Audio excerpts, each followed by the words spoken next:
about something happening in the air on the airplane with the Auburn men's basketball team. We got to get into this because a plane with that basketball team turned around about 45 minutes en route to Houston because they're preparing for their game against the Houston Cougars. An incident involved multiple players, according to the sources to the Field of 68. Began as horseplay, and we know how that horseplay, especially with guys that have some, egos involved in it, and somebody's playing around too much, and it escalated. So, according to Fields of 68's Jeff Goodman, everything begins to escalate. There was yelling, and at least two players were face-to-face. However, there were no punches thrown. Now, the team returned, and another plane arrived to take the team to Houston. This is the 11th ranked Auburn Tigers, who are set to play the number 4 ranked Houston Cougars tomorrow night at 9:30 p.m.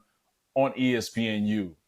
Fellas, what the hell is going on with the Auburn Tigers that you have that type of situation on an airplane that you have to turn around 45 minutes into the flight? So I just got to ask you guys. I know I played at Southern Illinois that, some things kind of escalate to a certain level, but I've never seen anything escalate on a plane like that en route to get ready for a game. Have you guys experienced anything, not maybe to that level, but just something where it's just like, all right, this is weird. What's going on? It's that Kelvin Sampson defense, bro. They turned around. But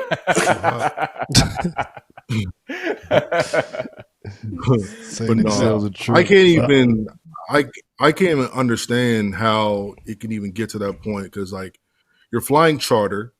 There's so much room and space on these planes. I don't even know how that can happen. Like, it's right after, and it's like right after practice. It's like you got 15 minutes to shower and change your clothes and get on the bus to go to the airport. You got your Olive Garden, and then when you finish that, on the plane is more Gatorade and snacks. Like, that was the most relaxing time for me, bro. I don't even understand how you can get revved up like that to even fight.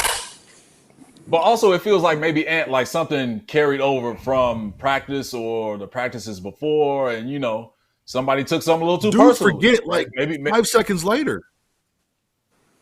Yeah, they forget. Like scuffles happen, and next thing you know, you're like dapping up the next play. Like, it's crazy. I'm definitely calling BS, and I know obviously it's not from our good friend Jeff Goodman, but somebody in that Auburn program is full of shit, man. Come on, horseplay. Like, just explain to me a scenario where two teammates on the plane fucking around is going to make the plane turn back around and go to the destination that it took off from. Like, how serious did that get? Like, the only explanation I would get, and I'll just say this because I'll bow out and say that I've been trying to think for the last hour just of something crazy that's happened in my time on a plane. And don't get me wrong, generally, and you guys could probably speak for this as well too, but like professional travel is a lot more crazy than college. College is so buttoned up, and obviously I probably sound a bit like a dinosaur now, but in this climate, I mean, were they gambling? That's the only thing I could think of. Like, right. Guys play cards on the plane. Somebody lost some of that NIL stipend, or what's going on here? Like, it had to be something. Whereas, like, who makes that call? Was it BP, yeah. Bruce Pearl? Like, no, man, turn this damn thing around. Like, no, like, did the pilot just like, no, we not doing this today? Like, how crazy was it to have to actually turn the plane around and go back to your destination and leave a day later for a game that you're getting ready to prepare for and play? And how bad is that just on your team with, like, as far as throwing off your schedule and your rest time and, your group meals and your film session? I mean, you guys know all that stuff is like laid out for, a year in advance. Like, they got everything mapped out to a T, exactly how you want to do it. And they always try to make it as, the same way as, just as possible, just because guys are creatures of habit. So, man, I'm just wondering what the hell happened. I would love to know the real story, though. Yeah, I'm with you, Jarrell, because, like, according to reports, the pilot was heard talking to air traffic control, saying that there are men's basketball players on the plane fighting. And so it's like, again, it's weird because, and I know you guys, leaders of your respective teams when you're in college, where is the senior? Where is the captain to jump in and be like, all right, let's just chill out, man, because we 45 minutes into the flight, and coaches too, right? Exactly, right. I'm with you on that, but also, why the hell are we turning around 45 minutes into the flight? Like, what's going on, Tyler? I don't know. And man. it's a charter. It's not like you're on Southwest. You're not on Southwest. You're not on United. You're not on Spirit. Bro, like, this is your plane. Like, what do you mean you gotta turn around? Just keep going. Like, what do you mean? I can't imagine. It sounds like it was out of their control once the pilots got a hold of it. So it must have escalated to a point where the pilots were concerned, and so they turned around. I can tell you, Coach Williams, I can't imagine if we had to turn our plane around because some guys were going at it. If we turned it around, landed, we'd just go right back to having practice and he'd just run us. But, you know, and you bring up a great point about, you know, it's crazier in professional sports. And I'm thinking here, if kids are starting to do boo-ray on the plane. A little boo. That boo-ray, the boo-ray is addicting.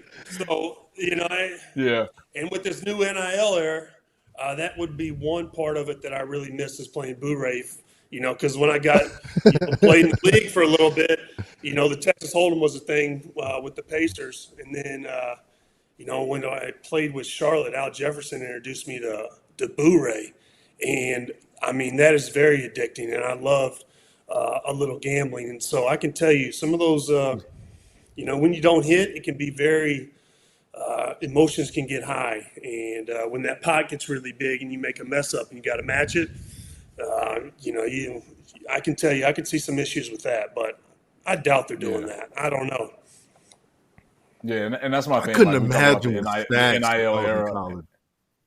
Yeah, no, I couldn't imagine. It's like, were they playing like big bank take little bank, and you know, again, like somebody got really emotional because their pockets were not as heavy as one of the teammates. Like we're all trying to make sense of what possibly could have happened. And we just want to kind of tailor this to a certain extent, but and wait for more information to come out. But a lot of things with this story and just it's just a bad look on the program, right? On a number of different levels with Auburn. And obviously with the agenda at hand for them was to travel to Houston so they could play tomorrow night against a big time opponent in the Cougars. So mentally, everything is thrown off. Now, I know that you went back and maybe whatever team meeting or conversation was had, but that's still playing in the back of your head. And if those players possibly that were involved in this alleged scuffle or altercation or horseplay, I'm putting up the air quotes, how does that affect them on the court tomorrow night, right? I mean, there could be situations where they don't want to pass the ball to each other or help the helper, in certain situations. I can just imagine from a fatigue standpoint, they probably still they got to still be running. Like they have to be running. Like it's got to be like somebody got to pay for this. Like we're gonna be a complete day behind. Like I'm just talking from my experience. I'm sure some of you guys' experience was like, dude, if they have the pilot has to turn the plane around, we're gonna go right back to the gym and we're gonna be dead ass tired for that game tomorrow. And essentially, we'll just chalk it up, and coach probably wouldn't care if we won or lost because he's gonna try to teach us a lesson. So I mean, I just don't understand how under any circumstances they gonna be raring to go in there and play a tough Houston team on the road. So it makes zero sense to me. I think it's gonna be hard. Obviously, if you're a betting person, I would take Houston, whatever the hell the spread is tomorrow.